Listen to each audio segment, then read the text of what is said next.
Well, I've been working on the Camp Fone phonograph, and things have progressed a little faster than expected.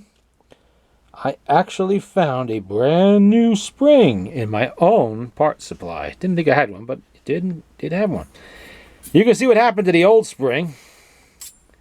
Pretty much just sheared right off. Blasted itself apart. Too bad, too. Didn't look like it had a lot of wear on it. It still had quite a bit of spring to it, if I want to use that term. But the motor's back together. We've got a brand new friction leather in there. It's not greased yet, but it is oiled. And we'll spin it up.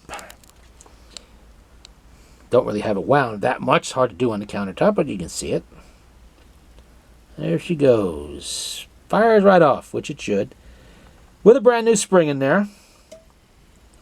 Now, the Camp Fone may not have been the most expensive portable phonograph you could have bought in 1923, but it did have a high-quality motor.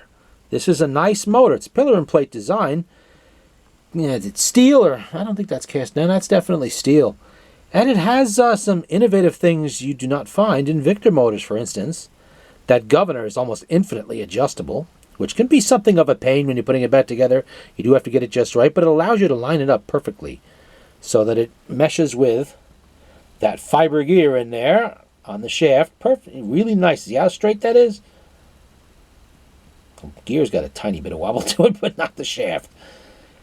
Up here, there is actually a felt packing on that bearing right there. So you can oil it, and the felt will retain the oil for a long time.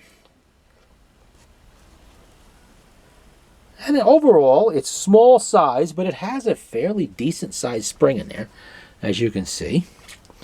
Probably enough to run two sides of record is what I'm guessing. At least it will with a new spring in it, which is what it has now. Whoops, I don't want to go too fast. She spins right along.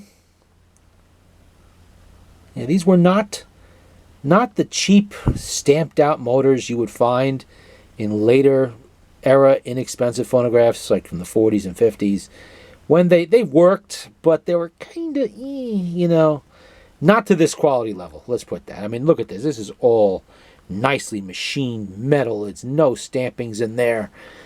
Really nice. And that sort of disappears after the orthophonic era goes away. You don't see too much of this anymore. Okay. Let's look at it all around. Hooking my little camera strap here.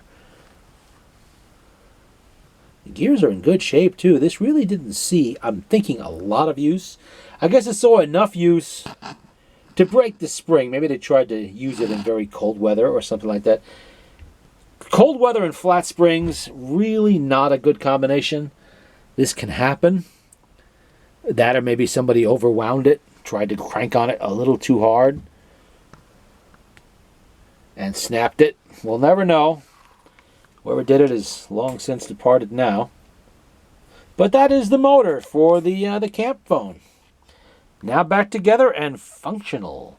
Which means as soon as I get the woodwork done, which is just a matter of gluing a few loose joints and rebuilding the reproducer, this will be ready to play.